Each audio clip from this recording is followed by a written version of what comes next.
Наряду с произведениями именитых мастеров вечер украсили и сочинения молодого якутского автора Никифора Яковлева.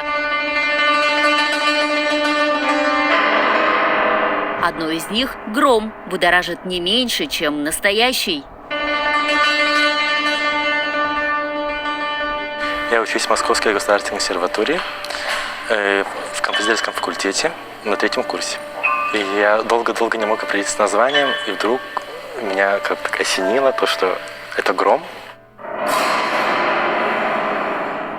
Причем я тут обыгрываю якутское такое выражение «этингетер».